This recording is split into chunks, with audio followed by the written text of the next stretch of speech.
2017 में for the first time हमारे उस टाइम के financial minister Arun Jaitley ji union budget के अंदर इलेक्टोरल बॉन्ड्स को इंट्रोड्यूस करते हैं। इलेक्टोरल बॉन्ड्स को इंट्रोड्यूस करने के पीछे गवर्नमेंट का मेन मोटिव था कि इलेक्शंस में पॉलिटिकल पार्टीज को जितना भी चंदा आता है उसको कैसे ना कैसे करके रेगुलेट किया जाए। 2017 से पहले जितना भी चुनावी चंदा पॉलिटिकल पार्टीज को जाता था वो कैश के थ्रू जाता था और इस चीज में ब्लैक मनी एक बड़ी प्रॉब्लम थी। कई लोग चुनावी चंदे के नाम पर जितना भी उनका काला धन था, जो ब्लैक मनी था, उसको व्हाइट मनी में कन्वर्ट करते थे और गवर्नमेंट इस चीज को काबू करना चाहती थी। और फिर 2017 में मनी बिल के अंदर इलेक्टोरल बॉन्ड स्कीम को लाया गया जिसकी कुछ खास कंडीशन थी। पहली कंडीशन ये थी कि जब भी कोई पर्सन या एंटिटी किसी पॉलिटिकल पार्टी को डोनेशन देना चाहती है और वो कैश में है तो वो 2000 रुपए से ज्यादा का डोनेशन नहीं हो सकता, और इन केस वो डोनेशन 2000 रुपए से ज्यादा का है तो वो इलेक्ट्रॉनिक माध्यम के द्वारा ही दिया जाना होगा। और इसी इलेक्ट्रॉनिक प्रोसेस को इलेक्टोरल बॉन्ड कहा गया। इस इलेक्टोरल बॉन्ड स्कीम की एक खास बात ये भी थी कि जो एंटिटी या पर्सन जिस किसी पॉलिटिकल पार्टी को डोनेशन देगा, इन दोनों की डिटेल्स कॉन्फिडेंशियल रखी जाएंगी, यानी गुप्त रखी जाएंगी। 2018 में फाइनली इस बिल को इंप्लीमेंट किया गया और स्टेट बैंक ऑफ इंडिया की कुछ स्पेसिफिक ब्रांचेस को ये परमिशन दी गई कि वो इलेक्टोरल बॉन्ड्स को अलॉट कर सकती हैं, उनको इशू कर सकती हैं। इलेक्टोरल बॉन्ड का पूरा प्रोसेस कुछ ऐसे होता है, जैसे मान लीजिए फॉर एग्जांपल आपको 1 लाख रुपए बीजेपी पार्टी को डोनेट करने हैं, तो सबसे पहले आप 1 लाख रुपए लेकर एसबीआई बैंक के पास जाओगे, जिसके बदले एसबीआई बैंक आपको 1 लाख रुपए का इलेक्टोरल बॉन्ड दे देगा। बेसिकली ये एक पीस ऑफ पेपर होता है जिस पर जितना भी अमाउंट है वो रिटर्न में होता है और जितनी भी मेन डिटेल्स होती हैं वो उस पीस ऑफ पेपर पर होती हैं। अब वो 1 लाख रुपए का इलेक्टोरल बॉन्ड लेकर आप बीजेपी के पास जाओगे और आप उनको हैंड ओवर कर दोगे, जिसके बाद अब बीजेपी दोबारा से एसबीआई बैंक के पास जाएगी उस इलेक्टोरल बॉन्ड को कैश करवाने के लिए, जिसके बदले एसबीआई उस पॉलिटिकल पार्टी को 1 लाख रुपए दे देगा। बट अब रिसेंटली सुप्रीम कोर्ट ने एसबीआई को ऑर्डर दिया कि एसबीआई जितना भी उनके पास इलेक्टोरल बॉन्ड का डेटा है वो पूरा का पूरा डेटा पब्लिक करे। तो एकदम से इलेक्टोरल बॉन्ड्स इतने ज्यादा कंट्रोवर्शियल क्यों हो गए?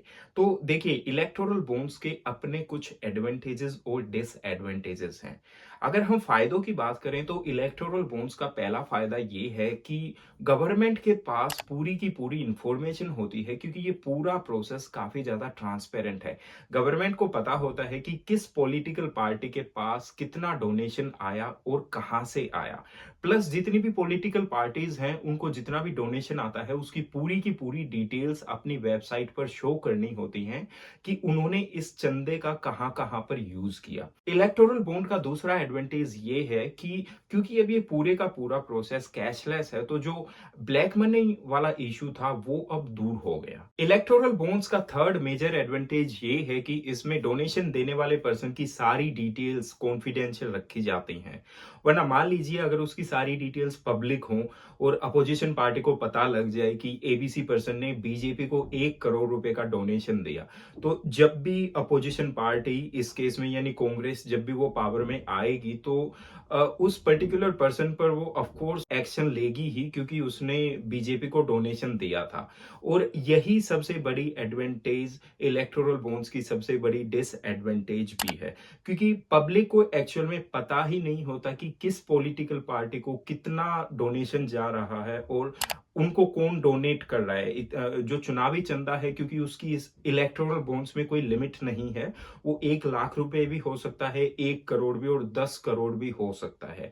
तो जो ये कॉन्फिडेंशियल रखने वाली चीज है ये इलेक्टोरल बॉन्ड्स के लिए एक डिसएडवांटेज भी है। अब सुप्रीम कोर्ट का कहना ये है कि फेयर इलेक्शंस के लिए पब्लिक का ये जानना जरूरी है कि किसी भी पॉलिटिकल पार्टी को जो इलेक्शंस डोनेशन आ रहा है वो कहां से आ रहा है और एक्चुअल में वो वो कितना डोनेशन आ रहा है, क्योंकि इलेक्टोरल बॉन्ड्स की वजह से कई पॉलिटिकल पार्टीज ऐसी हैं जिनको इससे काफी फायदा हो रहा है। सुप्रीम कोर्ट के इस ऑर्डर के बाद ही हमें पता चलता है कि कैसे एक lottery company future gaming and hotel services ने 1368 करोड़ का चुनावी चंदा पॉलिटिकल पार्टीज को इलेक्टोरल बॉन्ड्स के थ्रू दिया।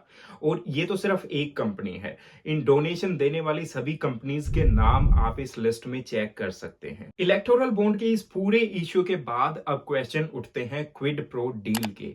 ये बेसिकली एक ऐसी डील है जिसमें दोनों पार्टीज का फायदा होता है। फॉर एग्जांपल, मान लीजिए आप एक कंस्ट्रक्शन कंपनी है जो कि हाईवेज कंस्ट्रक्ट करती है, और दूसरी तरफ गवर्नमेंट एक टेंडर निकालती है 1300 किलोमीटर के हाईवे कंस्ट्रक्शन का।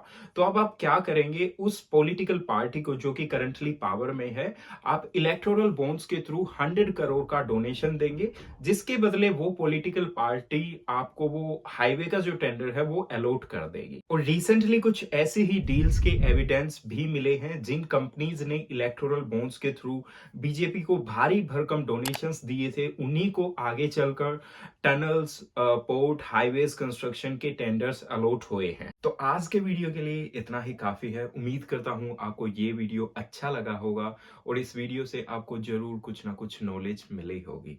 तो इसे लाइक कीजिए, शेयर कीजिए, हमारे चैनल को सब्सक्राइब करना मत भूलिए, और जाते जाते इन दोनों वीडियोस को भी देख के जाइए। मिलते हैं अगले वीडियो में। धन्यवाद।